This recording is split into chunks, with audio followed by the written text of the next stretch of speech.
Olá, igreja, que a graça e que a paz do nosso Senhor Jesus permaneça em nosso meio.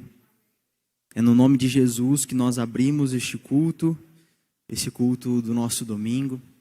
Eu quero desejar as boas-vindas para vocês que estão aqui no presencial e também para aqueles que de casa nos acompanham. Sejam todos bem-vindos, que este seja um momento onde nós consigamos olhar para a Bíblia com o coração aberto, com o solo fértil, com ouvidos atentos para ouvir e compreender o que Deus tem para nós nessa noite, por meio e intermédio do mensageiro, que é o presbítero Júlio Augusto. A minha oração e meu pedido nesse início é que o Senhor fale por meio do Espírito Santo a todos nós. Que o presbítero Júlio seja instrumento, seja canal para abençoar a minha e a sua vida. Que amanhã, segunda-feira, nós possamos iniciar a semana com uma palavra, com um direcionamento, com aquilo que Deus tem para cada um de nós. Eu tenho por mim e creio que a mensagem ela é preparada pelo pregador, por aquele que vem aqui expor. Deus fala por intermédio dessa pessoa, mas eu tenho a compreensão de que cada pessoa ouve algo específico. Mas não que o que foi dito foi diferente, mas é que cada um vive um momento específico da vida. Cada um de vocês vive uma questão em particular, em que a palavra de Deus, que nós sabemos ela é eficaz, produz efeito, vai diretamente naquilo que nós estamos vivendo, vai de encontro. É isso que cremos, que ela é uma palavra viva. Nesse pensamento, gostaria que os irmãos se colocassem de pé para lermos a palavra de Deus. Salmo de número 19, verso de número 1. Salmo de número 19, verso de número 1.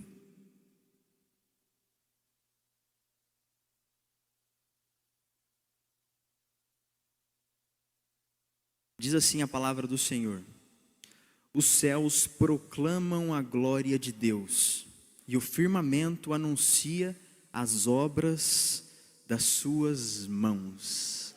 Glória a Deus. Os céus proclamam a glória de Deus, e o firmamento anuncia as obras de suas mãos. Graças a Deus. É esse Deus que tem a sua glória proclamada pelos céus que nós estamos aqui hoje para cultuar. É a esse Deus que tem poder sobre todas as coisas, que do nada fez tudo quanto existe. Apenas com o seu dizer trouxe vida e trouxe forma a essas coisas belas que nós conhecemos. Essas coisas maravilhosas que os nossos olhos podem contemplar. Glória a Deus por isso, porque nós servimos a esse Deus que é imutável, que é perfeito. Glória a Deus por isso, porque ainda sendo nós pecadores, Ele nos amou e com um plano de redenção perfeito nos redime do nosso pecado. É por isso que estamos aqui com o coração alegre, nesse lugar que eu já havia dito ontem, que certamente foi preparado por Ele, lugar que Ele cuidou. E mais alegria do que o lugar é as pessoas que podem encher este lugar. Ver que Deus cuidou de cada um. Passamos por tantas coisas, mas aqui estamos nós. Continuamos a elevar os nossos olhos ao monte, afinal é de lá que vem o nosso socorro no momento da angústia. Glória a Deus por isso vamos de joelhos orar para pedir a direção de Deus e entregar esse culto nas mãos dEle. De joelhos, quem puder, vamos orar. Senhor Deus e Pai, louvado e exaltado seja o Teu nome, Senhor, sobre todo nome é o Teu nome. Senhor, inicialmente eu coloco-me diante de Ti com um coração agradecido, porque se não fossem as Tuas misericórdias, se não fosse o Teu perdão, Senhor, o que seria de nós? Obrigado, Deus. Obrigado, porque mesmo sendo um Deus poderoso, olha para nós e nos ama independente da nossa fragilidade. Obrigado, Pai, por tudo que o Senhor fez por nós até aqui. Obrigado por não desistir de nós, assim como aquele pastor que busca a ovelha perdida. O Senhor nos busca e cuida de nós, ó Pai. Senhor, aqui será ministrada a Tua palavra e nós cremos que pessoas aqui precisam ouvir a Tua palavra. Nós estamos sedentos de Ti, ó Deus. Por isso eu peço, Espírito Santo, que por meio do presbítero Júlio fale aos nossos corações a respeito daquilo que precisamos ouvir para vivermos os nossos dias, a nossa semana, a nossa vida. Senhor, precisamos do Teu direcionamento e esse direcionamento só vem da Tua palavra, que é a Tua revelação máxima. Obrigado, Deus, por ser esse Deus que não muda e onde a Sua Escritura também não muda. Senhor, eu peço que o Senhor nos ajude a escrever em nossos corações, a gravar em nossos corações as Tuas palavras, para que assim nós não pequemos contra Ti, que nós possamos andar na luz que é a Tua palavra. Aceita o nosso culto, aceita o nosso louvor, aceita, Senhor, a nossa adoração neste lugar, e eu peço que acima de tudo fale conosco aquilo que precisamos ouvir nessa noite, Pai. Aceita o nosso louvor, estamos aqui para dizer que o Senhor é grande e dizer que nós Te amamos. Obrigado, Deus, em nome de Jesus nós oramos, amém. Glória a Deus. Os irmãos podem se colocar de pé, nós vamos louvar a Deus agora, louvar a esse Deus que nós lemos no Salmo capítulo 19, louvar ao Deus que olha especialmente para cada um de nós, o Deus que tem o controle sobre todas as coisas e olha para essas coisas de maneira ampla, mas Ele também olha para cada um de nós. A palavra nos revela e nos diz que Deus conhece as nossas intimidades. O Senhor conhece coisas sobre nós que nós mesmos não conhecemos. Glória a Deus por isso. É a esse Deus que vamos louvar. Um Deus que tem um plano para a nossa vida, plano de vida eterna, salvação. Vamos louvar a esse Deus.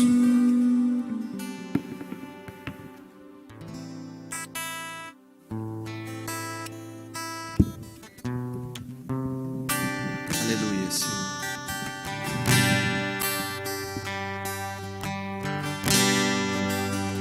Grande é Teu nome, Pai. As palavras não podem expressar, Senhor, o que nós sentimos em nosso coração, Senhor. Nós queremos, Senhor, entregar o nosso coração.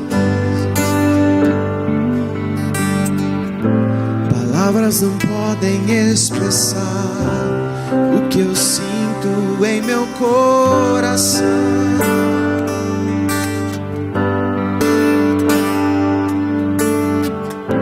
Nem mesmo as notas das canções me mostrarão o que há em meu ser.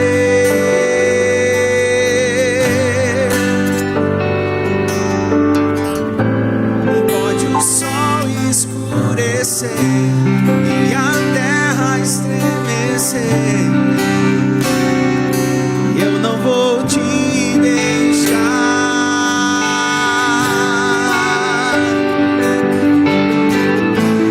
Nada pode apagar que o tempo escreveu dentro de mim.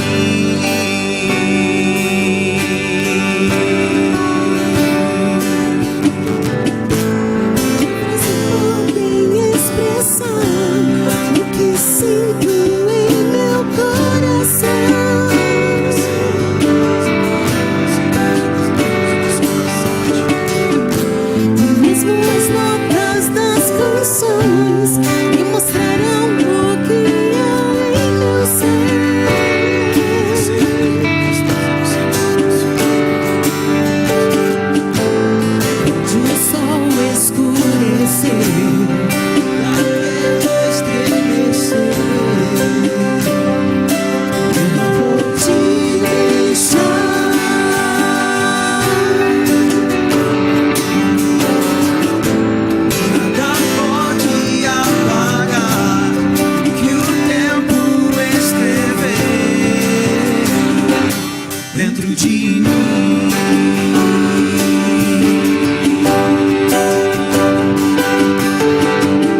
Ele se importa comigo, me ama como um furacão. Sou como uma árvore que se move pelo seu tempo e misericórdia.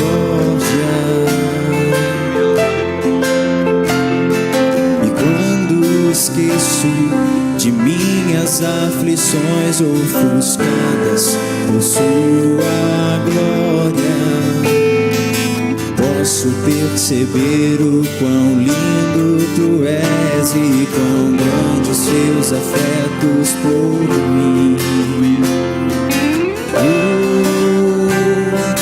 Como Ele nos ama tanto,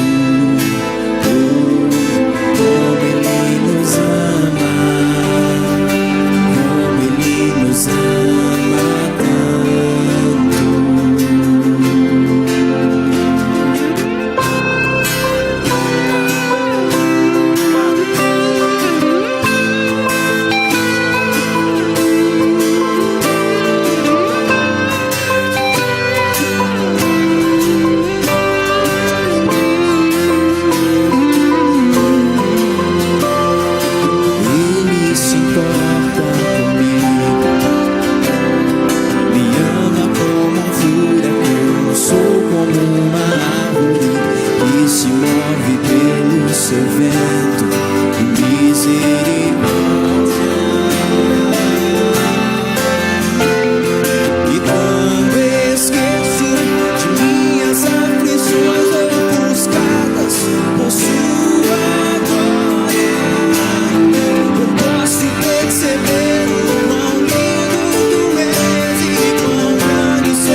Senhor. Graças a Deus. Que a paz do nosso Senhor e Salvador Jesus Cristo continue presente na vida de cada um dos irmãos. Para os que quiserem nos acompanhar, a leitura introdutória está narrada no Evangelho de João, capítulo de número 4. Evangelho de João, capítulo 4, o verso de número 23 e 24, leitura que eu faço em nome do Senhor e Salvador Jesus Cristo. E diz assim: mas a hora vem, e agora é, em que os verdadeiros adoradores adorarão o Pai em espírito e em verdade, porque o Pai procura a tais que assim o adorem. Deus é espírito, importa que os que o adorem em espírito e em verdade. Graças a Deus. Vamos apresentar a nossa vida diante de Deus, pedindo que se confirme a oração narrada aqui pelo Guilherme no início do culto. Que eu seja um instrumento nas mãos do Senhor para falar com você, quer seja aqui presente, ou em casa, ou em qualquer outro lugar, ou em qualquer outro momento que você venha ouvir esta palavra, que você sinta que o Senhor está falando com você.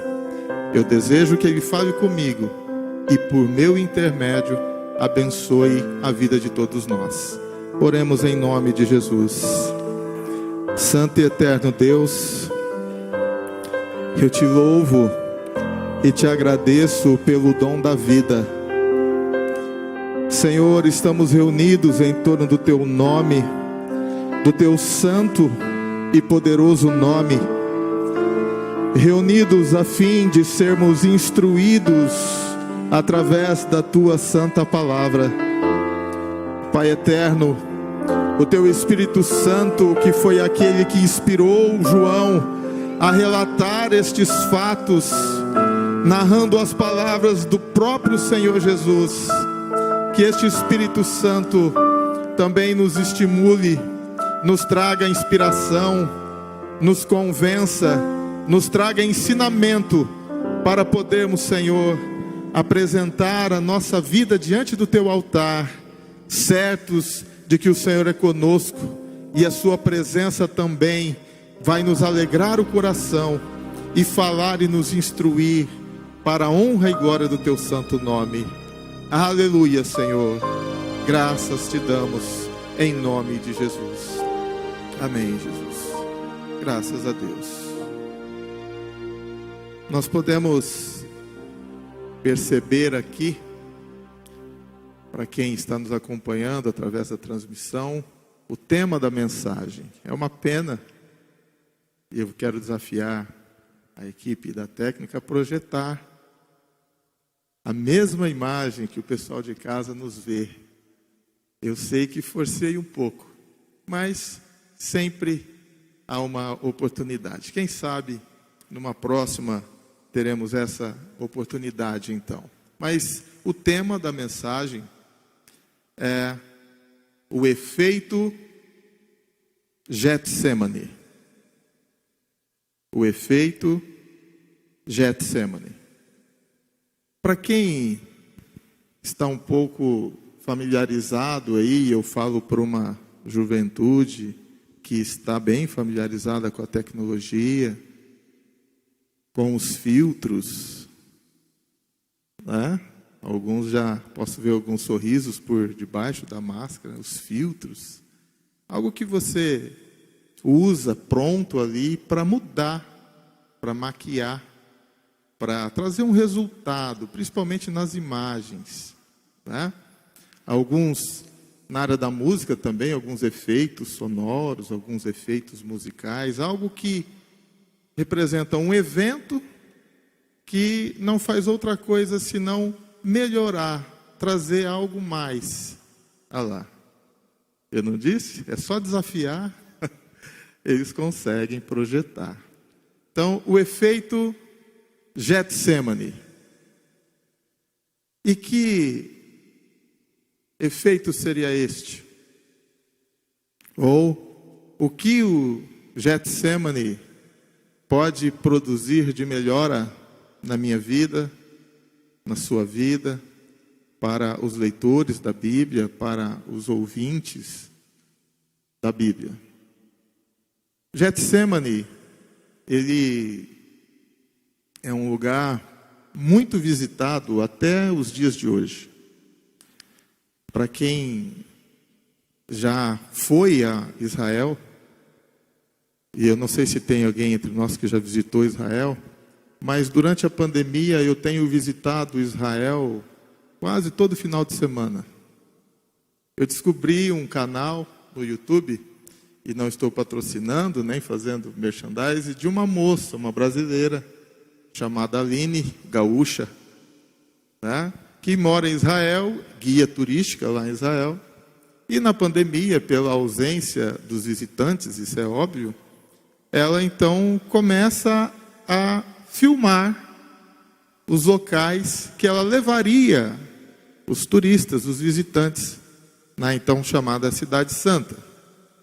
E eu tenho visitado Israel constantemente. Graças a Deus que o YouTube proporcionou isso. Eu não tenho condições de visitar Israel pessoalmente, né? E confesso, até prefiro visitar através da TV, no conforto da minha casa. Porque eu posso avançar. Isso eu quero ver, isso eu quero ver de novo. O que ela disse mesmo? O que é o teor desse lugar aqui? E eu volto, avanço, assisto. E é interessante, ela às vezes faz algumas lives e ela está naquele exato momento. E se eu quiser fazer alguma pergunta, eu escrevo ali, na tela do meu celular, eu digito ali a pergunta que eu quero. E se eu tiver a sorte, dentre milhares de pessoas que estão acompanhando como eu, ela pode ver a minha pergunta e responder ao vivo ali. Eu prefiro assim, do que, né? E pessoalmente, eu, pelo menos, prefiro assim. Mas pode tirar, obrigado. São as maravilhas da tecnologia. Mas aqui nós vamos pensar então nesse lugar famoso, conhecido, Getsemane, que na sua tradução significa, quem arrisca? Eu ouvi alguém falar jardim. Getsemane é um jardim, é um horto, é um jardim, né, que fica ali no pé dos Montes das Oliveiras. Monte das Oliveiras, porque é um monte onde existem muitas oliveiras. E a oliveira é uma árvore que produz azeitona. Portanto, Getsemane, um jardim que fica ao pé dos montes, do Monte das Oliveiras, deve ter uma tradução próxima de algo que tenha a dizer com azeitona. Aliás, através da azeitona nós extraímos o azeite. Eu acho que eu já dei muita dica, né? Getsemane significa a prensa do azeite. Getsemane, a prensa do azeite. Então, no Monte das Oliveiras, muitas azeitonas, árvores que produzem azeitonas, e ao pé do monte se trabalha as azeitonas para extrair o azeite. E numa destas visitas a Israel que eu fiz,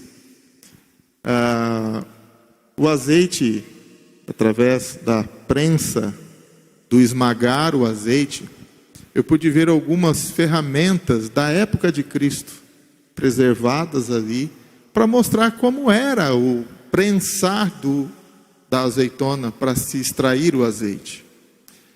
E ferramentas, algumas manuais, mostrou-se algumas evoluções também do tempo, mas a prensa do azeite, da azeitona para se extrair o azeite, ela passava até por 4 etapas.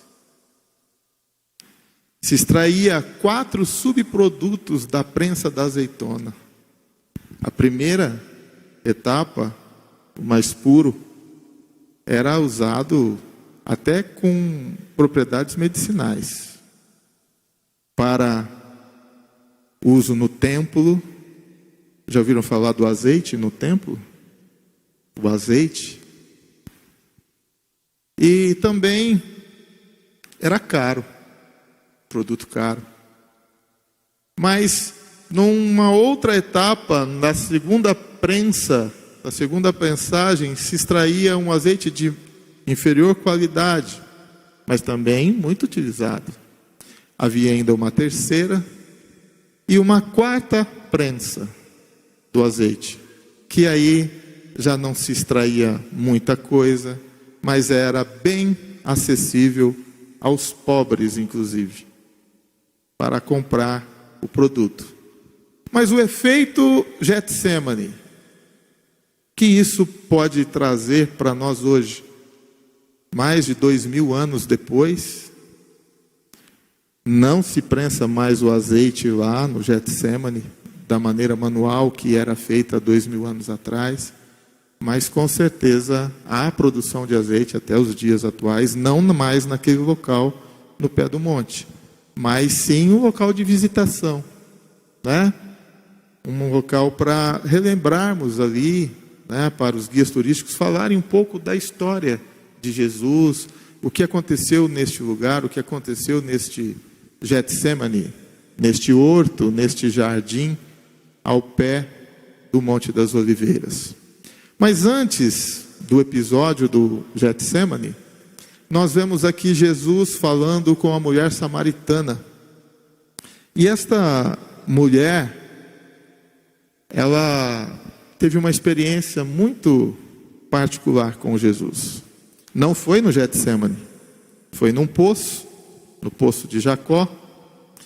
E Jesus, quando então estava com sede, perto da hora do almoço, ele encontra-se com essa mulher samaritana. Enquanto os discípulos foram à cidade buscar comida, estava Jesus e a mulher. E esta frase, estes 2 versos que eu li no capítulo 4 do Evangelho de João, foi uma resposta de Jesus a esta mulher. Você lembra o que nós lemos aqui? Jesus fez uma afirmação muito especial que tem no seu bojo, na sua essência, eu creio que nos dias de hoje, aquilo que mais Deus está procurando em mim e em você. Nunca, penso eu, que estas palavras teriam o maior grau de importância. Eu não estou desmerecendo as épocas e as gerações passadas, mas na nossa geração, a geração que nós estamos vivendo, estas palavras de Jesus, ela tem uma importância muito grande, muito séria. Porque na época, os samaritanos não se davam com a nação de Israel. Não temos tempo para pormenorizar os fatos aqui, mas não era nem comum se conversar com os samaritanos. Havia uma rivalidade entre os samaritanos e os israelitas, a ponto de ter um templo no monte de Gerizim, que ficava em Samaria, para adorar a Deus, e o templo de Jerusalém, que também era para adorar a Deus. Porém, a mulher perguntou: mas já que o senhor está falando comigo, o senhor é de Jerusalém, o senhor é um judeu, qual é o lugar ideal para se adorar? No Monte Gerizim, onde nós temos o templo, aqui em Samaria, Jesus estava ali em Samaria, ou lá em Jerusalém, no templo de Jerusalém? E Jesus respondeu aquilo que vai além da formalidade, vai além da cerimônia, vai além do ritual, vai além da aparência, ou, graças a Deus, do conforto que um lugar como este pode nos proporcionar. Jesus respondeu e fez uma afirmação surpreendente. E hoje nós estamos sendo lembrados de que o Pai procura verdadeiros adoradores, aqueles que o adorem em espírito e em verdade, porque Deus é espírito, disse Jesus, e importa que os que o adorem em espírito e em verdade. 2 versos, poucas palavras, mas subsídio para falarmos aqui horas, se tivéssemos tempo. Esgotar o assunto jamais, mas verdadeiros adoradores. Quem aqui se considera um adorador? Graças a Deus. Mas dentre os adoradores, Jesus está fazendo uma distinção, que existem os verdadeiros adoradores. Para pensar se somos adoradores verdadeiros, Jesus traz dicas. Devemos adorar a Deus em espírito e em verdade. A adoração que a Bíblia fala muito, em Apocalipse, é um texto de uma visão futura, que João teve a revelação e pôde presenciar pessoas adorando o nosso Deus, os anjos adorando a Deus. A adoração, ela traz consigo algumas características. Então, um adorador é alguém que reverencia. Um adorador é alguém que obedece. Um adorador é alguém que sabe que a sua reverência, que o seu olhar, que a sua obediência deve estar destinada a um único Deus. Este é um adorador. O adorador, ele tem algumas características. A adoração tem algumas características.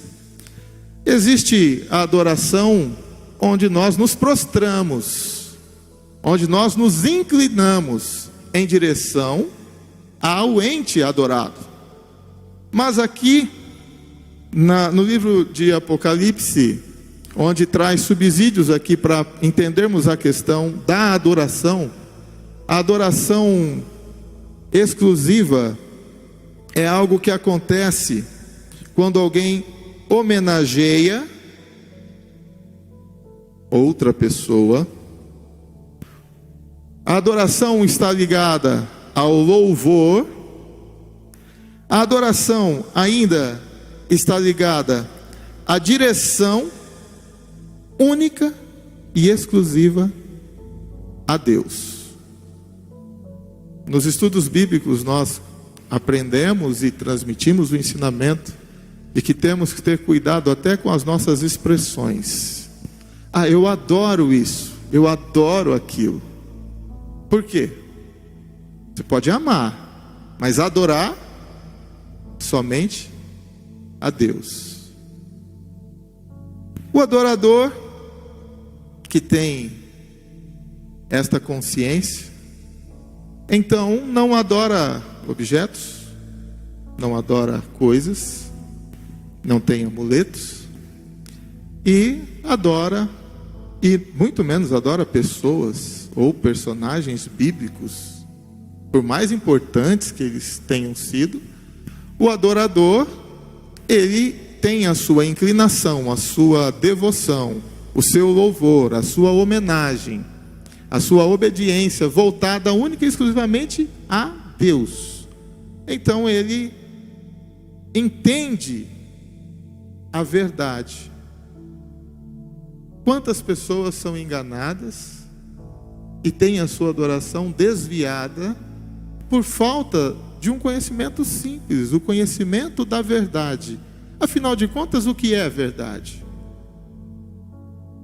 A verdade, já nos dizem as Escrituras e o Senhor Jesus: a tua palavra é a verdade. A palavra de Deus é a verdade. Então, Deus está procurando um adorador verdadeiro, que tenha o seu princípio, o seu embasamento na palavra de Deus, e cuja prática de adoração e reverência está nos moldes que a palavra de Deus apresenta e afirma ser a adoração única e exclusiva. Mas isso tem a ver com a nossa fé, com a nossa religiosidade. A adoração tem a ver com a nossa espiritualidade, porque Deus é espírito, e importa que os que o adorem em espírito. A espiritualidade, a nossa fé, e em verdade. A espiritualidade de Deus está ligada à essência de Deus. Deus é espírito, e o adorador que o adora tem na sua espiritualidade padrões ou formas de se achegar a este Deus através da santa palavra de Deus, que mostra e revela sobre Deus. Enfim, a verdade é uma palavra muito objetiva. Para algumas, o que pode ser verdade para mim pode não ser para você, mas no que diz respeito à palavra de Deus, é para mim e é para você. Crendo eu ou você ou não, a verdade é a palavra de Deus. Esta é a verdade. E aqui nos traz alguns pensamentos sobre o significado dessa palavra. A verdade. A verdade é o contrário da mentira, do que é fictício. A verdade é a negativa daquilo que está escondido. A verdade é não estar escondido, é estar presente, aparente. A verdade vai e é composta pela sinceridade, por aquilo que é correto, verdadeiro, justo. A verdade deve estar presente na adoração a Deus, porque Deus é espírito, e importa que os seus adoradores o adorem em espírito e em verdade. Esse espírito, no mesmo verso, quem estava acompanhando a leitura, Deus é espírito com letra maiúscula, ligada à natureza de Deus, um ser espiritual.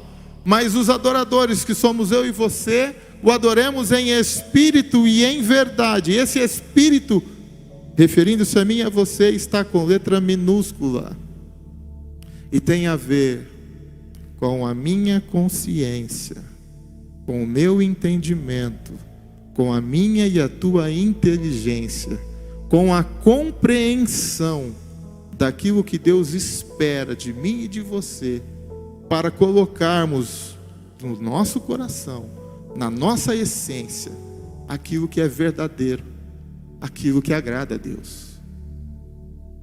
Agora,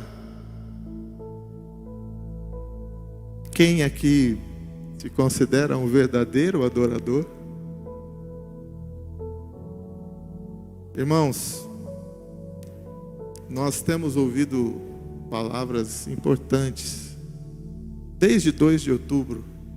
Cada momento que nós nos reunimos aqui, Deus tem se revelado e se superado, pelo menos na minha visão, se superado no que diz respeito ao seu ensinamento. Eu saio de um culto e falo, bom, Deus foi estupendo hoje, foi tremendo. Mas no outro eu coloco, e como Deus foi também. E assim, graças a Deus, de fé em fé, vai a nossa vida. Mas, nesta questão aqui, sobre a adoração verdadeira, sobre o efeito do Getsemane, eu disse que o que Jesus vivenciou aqui com essa mulher foi antes do Getsemane. Mas ainda trazendo um conceito para nós sobre a verdade, sobre a adoração, o Senhor Jesus, Ele exige e proporciona um aperfeiçoamento. Uma vez que o adorador verdadeiro precisa adorá-lo em espírito, no que diz respeito à sua consciência, à sua razão, ao seu raciocínio, à sua inteligência, e se mover daquilo que é sincero, sem falsidade, sem outras intenções, sem querer deixar nada oculto, mas verdadeiro, patente. O Senhor Jesus requer um crescimento, meu e seu. É possível que haja um crescimento na nossa espiritualidade?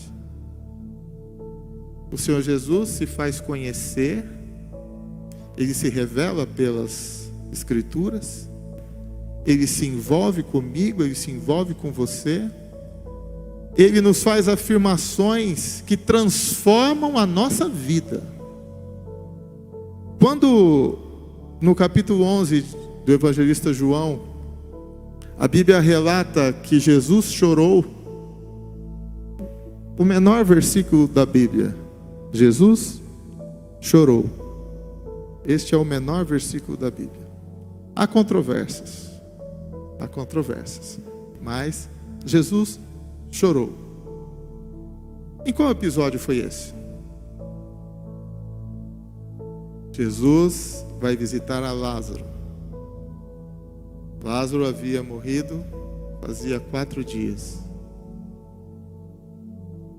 No encontro de Jesus com Marta, a sua irmã, a irmã de Lázaro, ela disse: Senhor, se o Senhor estivesse aqui, o meu irmão não teria morrido.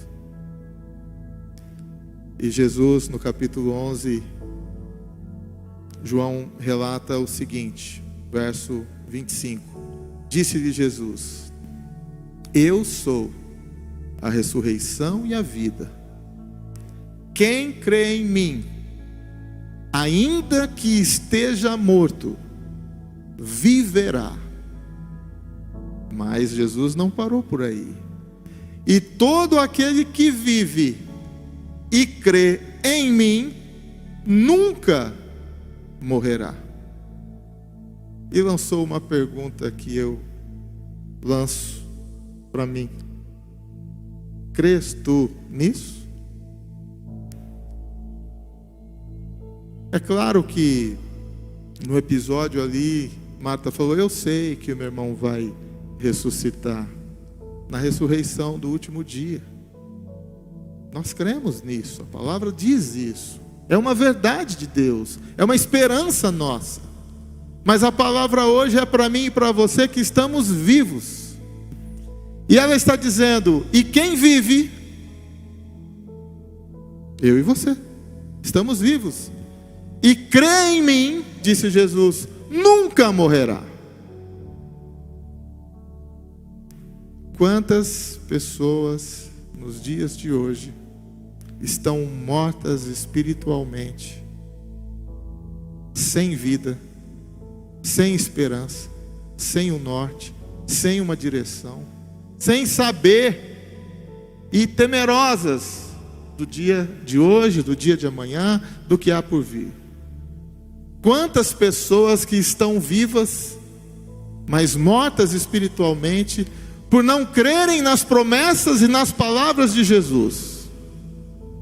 O convite é dado a mim e a você, para que vivos que estamos, creiamos em Jesus e nas suas palavras, para termos a vida eterna, para jamais morrermos, nunca morrermos, ainda que durmamos por um momento, num abrir e fechar de olhos, um piscar de olhos. Dormiu?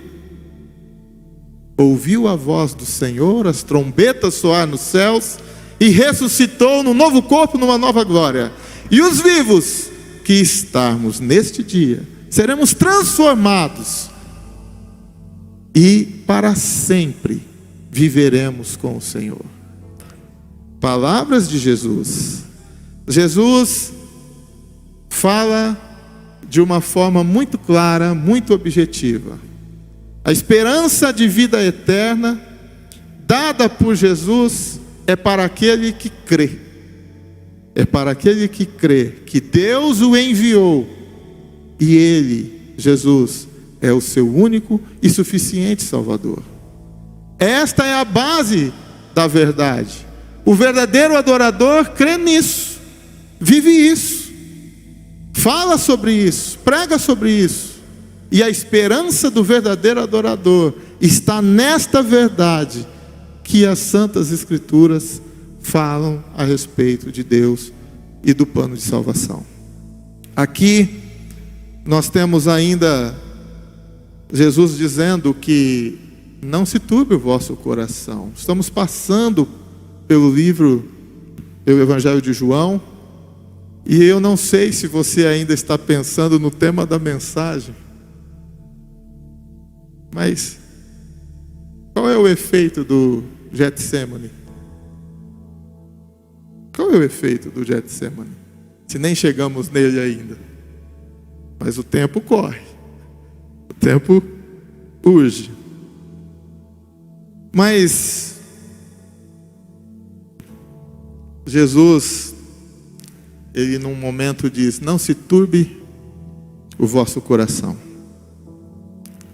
Credes em Deus, credes também em mim. Na casa do meu Pai há muitas moradas. Se não fosse assim, eu não teria dito. E eu vou preparar lugar para vocês. E indo preparar lugar para vocês, eu virei outra vez para vos levar para onde eu estiver, e vós estejais comigo. Estareis comigo. Verdade. Verdade. Promessa de Deus. E aí a gente pensa, irmãos, sobre a nossa vida hoje, sobre essa verdade de Deus, sobre essa promessa do Evangelho, mas sobre a nossa vida hoje. Você verdadeiramente quer viver para sempre com Jesus? Você quer verdadeiramente ir para o céu? Irmãos, não há outra forma. Graças a Deus que a promessa de ir para o céu, narrada nas Escrituras, não é morrendo. Porque eis que vos digo um mistério, disse o apóstolo Paulo: nem todos dormiremos, mas todos seremos transformados.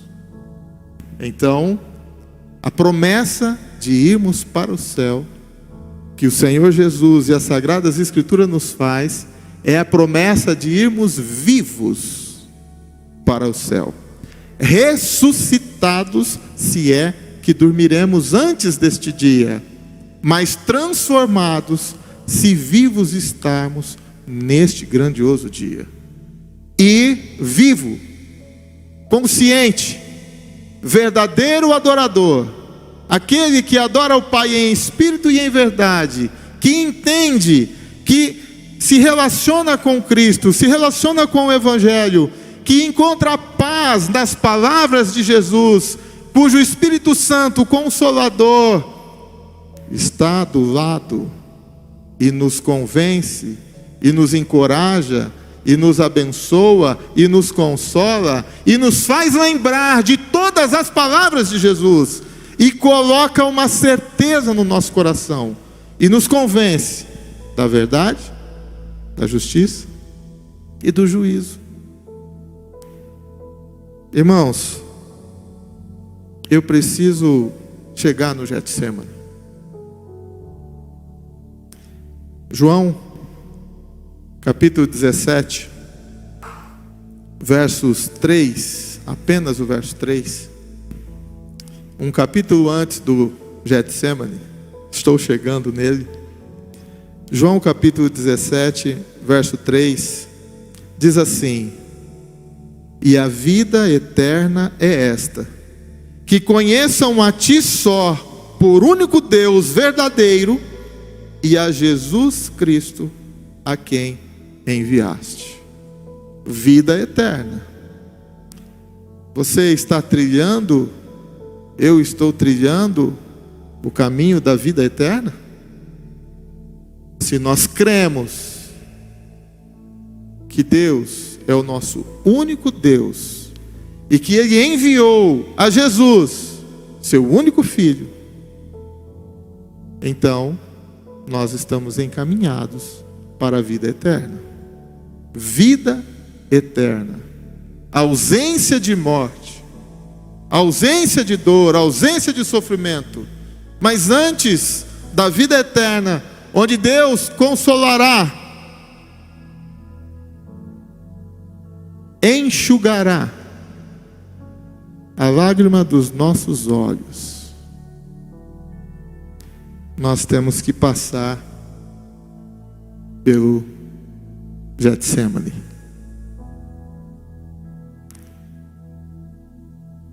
E no Getsemane, no capítulo 18 do Evangelho de João, é onde Jesus foi preso. Eu sei que os leitores da Bíblia já estão imaginando muita coisa. Mateus, o evangelista Mateus falou sobre a prisão de Jesus no Getsemane, Marcos também falou, Lucas também falou, mas eu quero falar sobre esse episódio do Getsemane, sobre a ótica de João. Eu fiquei surpreso com a maneira que João apresenta o Getsemane. E eu pude observar ali, enquanto meditava na palavra, nas escrituras, a questão do Getsemane, o efeito do Getsemane na vida dos personagens neste momento específico da prisão de Jesus. Nós temos no Getsemane alguns personagens inusitados ali. Nós temos a corte, os fariseus, os servidores dos sacerdotes, todos com porretes, com pau, para prender a Jesus. Nós temos Pedro, o valente, o destemido, com uma espada do lado. Nós temos um homem chamado Malco, um soldado dos sacerdotes ali, que servia os sacerdotes. Nós temos Jesus, nós temos Tiago, João. Antes um pouquinho estavam dormindo enquanto Jesus orava, mas quando acordados, na presença de Judas, que liderava os homens a serviço dos sacerdotes ali, para encontrar a Jesus e prender a Jesus, nós temos aqui um episódio muito interessante no capítulo 18 de João, que é quando perguntaram por Jesus, no verso 6, quando pois, verso 5, responderam-lhe: a Jesus, o Nazareno. Eles estavam perguntando por Jesus. Verso 4: sabendo, pois, Jesus todas as coisas que sobre ele havia de vir, adiantou-se e disse-lhes: a quem buscais? E então, no verso 5, responderam-lhe: a Jesus, o Nazareno. Disse-lhes Jesus: sou eu? E Judas, que o traía, estava também com eles. Quando, pois, lhes disse: sou eu, recuaram e caíram por terra. Você já havia lido esta passagem? Este versículo? João é o único que narra este episódio desta maneira. Ao ouvir de Jesus: sou eu, ou eu sou, aqueles que o buscavam caíram por terra, mostrando o senhorio que há na pessoa de Jesus Cristo. O meu Senhor, o teu Senhor, o nosso Salvador. Jesus, o Senhor, o Salvador. Mas no Getsêmani, Jesus também se mostra como Filho de Deus, que veio ao mundo para morrer em favor dos pecadores, de mim e de você. Jesus veio ao mundo para isso. Pedro então saca a espada, corta a orelha de Malco. Jesus: não, guarda a sua espada. Eu não vou deixar de passar, de viver o que Deus tem para mim, disse Jesus. Embora querendo e sofrendo muito quando os outros evangelhos falam a respeito desse episódio, Jesus responde no verso 11: não beberei eu o cálice que o Pai me deu? Irmãos, o efeito do Getsêmani. Jesus está, segundo os outros evangelistas, em agonia, em sofrimento, mas aqui Jesus está presente, aceitando cumprir na sua vida a vontade do Pai, a vontade de Deus na sua vida. Será que ao lermos esta passagem nós conseguimos identificar algumas coisas na nossa vida? Nós estamos querendo pular o Getsêmani da nossa vida, ou estamos sujeitos àquilo que o momento em que estamos vivendo, o efeito deste Getsêmani, deste momento especial, particular, íntimo na nossa vida, nós estamos querendo pular fases ou queimar etapas? Nós estamos aceitando e submetendo a nossa vida para que seja cumprida a vontade de Deus na nossa vida?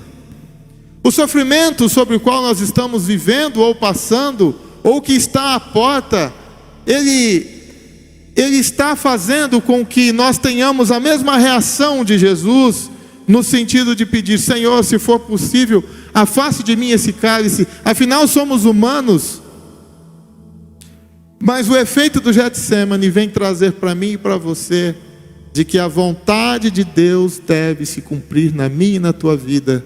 E o resultado da vontade de Deus na minha e na tua vida será vida eterna. O sofrimento, já disse os escritores bíblicos, que nós passamos nessa leve momentânea tribulação, não há de se comparar com a glória eterna na presença de Deus. Verdades bíblicas. Verdades de Deus para mim, para você. Mas após esse episódio, o Getsêmani,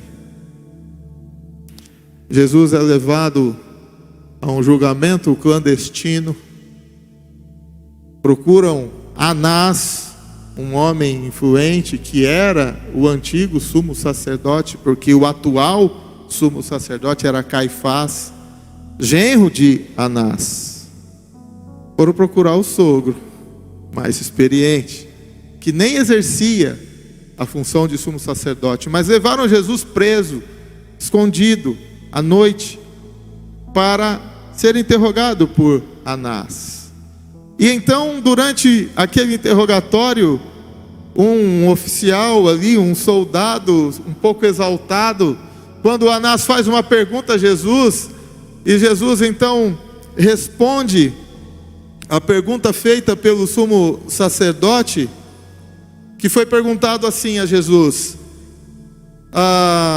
O sumo sacerdote interrogou Jesus acerca dos seus discípulos e da sua doutrina. E respondeu Jesus: eu falei abertamente ao mundo. Eu sempre ensinei na sinagoga e no templo, onde todos os judeus se ajuntavam, e nada disse em oculto.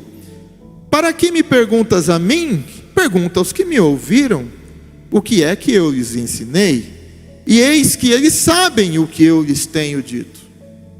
Então, tendo dito isso, um criado que estava ali deu uma bofetada em Jesus, dizendo: assim respondes ao sumo sacerdote? Valente, né? Mal educado.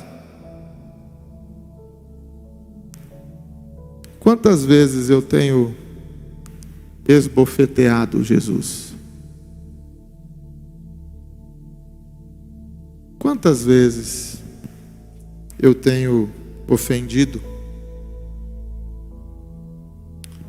Será que eu sei, eu conheço o que Jesus tem ensinado e falado abertamente?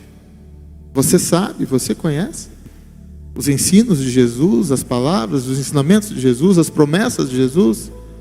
Mas quantas vezes a minha atitude, a tua atitude não tem condizido com o que Jesus espera de mim e de você?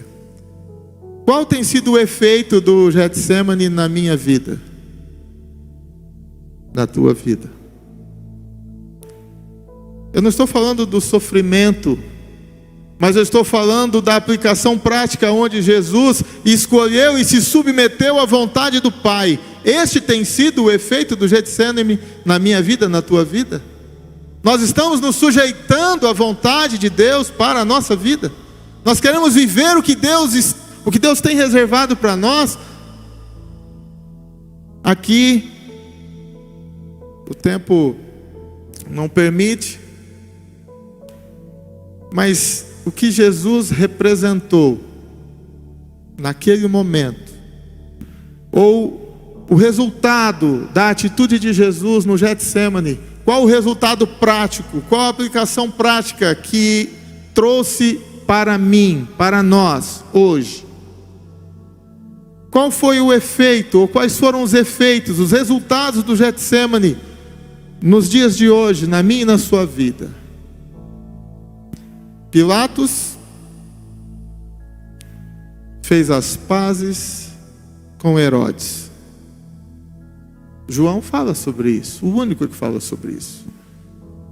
Depois que levaram Jesus da casa de Anás, foram para a casa de Caifás para fazer uma média, o sumo sacerdote vigente do ano, e depois fizeram uma comitiva, foram até Pilatos, e Pilatos então os recebe no pretório, na sua casa, a casa onde o governador, o procurador romano vivia na época das festividades, para conter os ânimos dos povos, evitar algum motim, alguma revolta, alguma revolução.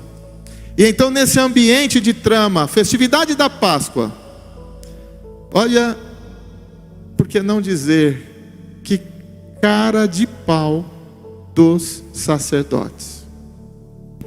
Capítulo 18, no verso 29, verso 28 diz assim: depois levaram a Jesus da casa de Caifás para a audiência. Era pela manhã, cedo. E entraram na audiência, e não entraram, na audiência, na conversa que teriam ali com Pilatos, para não se contaminarem e poderem comer a Páscoa. Eles há pouco estavam tramando a morte de Jesus, bateram em Jesus, ofenderam Jesus, e falaram: mas nós não podemos matar esse homem, vamos levar para o Pilatos, pelo menos ele vai dar uma sentença de morte. Mas olha, é o seguinte, nós não vamos entrar na audiência, vocês entram, a elite, a corte, os sacerdotes, vocês entram Pilatos vai interrogá-lo, mas a gente não vai entrar. Sabe por quê? Porque tem a festividade da Páscoa, nós não podemos nos contaminar. Estavam com a mente tramando a morte de Jesus. E não queriam se contaminar com o julgamento, porque iriam celebrar a Páscoa. Irmãos, às vezes é possível que a gente venha à igreja com uma aparência externa, mas com a mente carregada de maus pensamentos, de desilusões, de desesperança. E queremos prestar o nosso culto. Aqui, para concluirmos, os irmãos já podem se posicionar aqui. Em tempo ainda, eu quero agradecer não apenas aqueles que estão aqui presentes, mas os irmãos que estão nos assistindo. Costumeiramente nós começávamos às 19h30, mas hoje, você que começou aí há 40 minutos atrás, já pegou mais da metade. A gente pede desculpa, mas aproveita o momento para dizer, vamos finalizar este momento aqui em instantes, a nossa transmissão, mas deixar o convite, no próximo domingo, às 19 horas, por hora, faremos esta experiência. Aos irmãos que também chegaram um pouquinho depois das 19, né? Saibam que o nosso encontro presencial e a nossa transmissão aos domingos será às 19 horas. Vamos louvar a Deus e depois estaremos finalizando a nossa transmissão e concluindo o momento de culto coletivo que viemos prestar a Ele. Vamos ficar de pé e louvemos ao Senhor.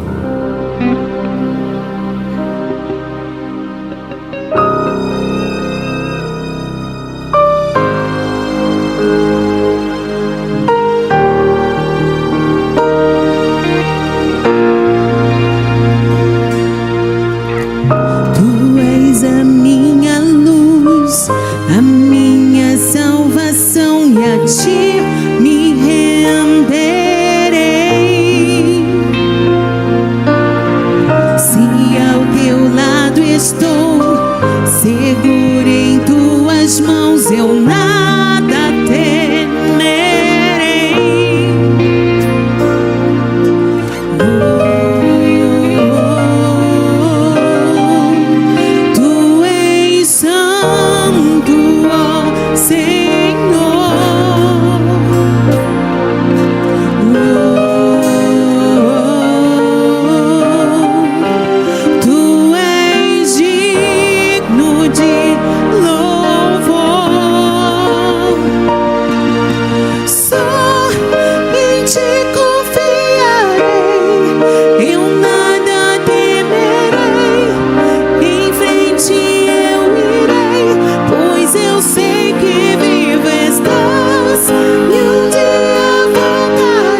Graças a Deus. Maranata. Maranata significa Ele vem. Ora vem, Senhor Jesus. Esta era a maneira que os discípulos cumprimentavam-se uns aos outros quando se viam. Falavam e usavam essa expressão Maranata, para lembrar da promessa da vinda do nosso Senhor Salvador Jesus Cristo. Nós despedimos os irmãos que estão nos assistindo com esta expressão. Lembre-se, Maranata, o Senhor Jesus virá buscar os seus filhos. Que Deus nos abençoe. E ela pede que oremos em favor da vida dele, do Odair, mas também iremos orar em favor de todos os irmãos que têm os seus nomes projetados aqui, ou ainda na relação no grupo do pastorado ali no WhatsApp, e em favor daquele que você está lembrando neste momento.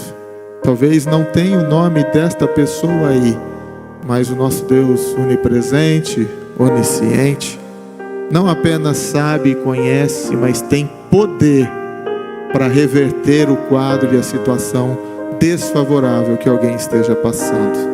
Vamos orar em nome de Jesus. Santo e poderoso Deus, para muitos de nós são apenas nomes, nem sequer conhecemos a maioria destas pessoas, Senhor, mas nós queremos fazer menção aqui deste momento especial, um momento onde o Teu Espírito Santo nos encoraja a viver as Tuas promessas, um momento onde o Teu Espírito Santo se revela a nós como um Deus consolador, um Deus que ocupa o nosso lugar e que coloca palavras na nossa boca e coloca na nossa mente e no nosso coração palavras de esperança.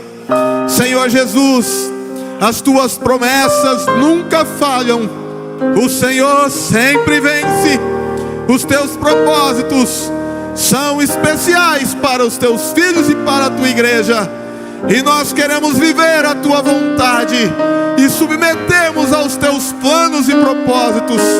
E nesta oração colocamos a vida dos nossos irmãos, daqueles que estão sendo lembrados neste momento, para que o exercício da Tua graça, do Teu perdão, da Tua misericórdia e do Teu favor seja real na vida deles e na nossa vida, na vida da Tua igreja, dos Teus filhos, como esperança viva de que o Senhor virá buscar a Sua igreja para viver contigo para sempre, em todos os tempos, sobre a Sua companhia e presença. Por isso, Senhor, nós pedimos que a graça do nosso Senhor e Salvador Jesus Cristo, o amor de Deus, nosso Pai, a comunhão e as consolações do Espírito Santo esteja presente na vida da Tua igreja e para todos sempre, em nome de Jesus. Aleluia, Senhor. Graças a Deus.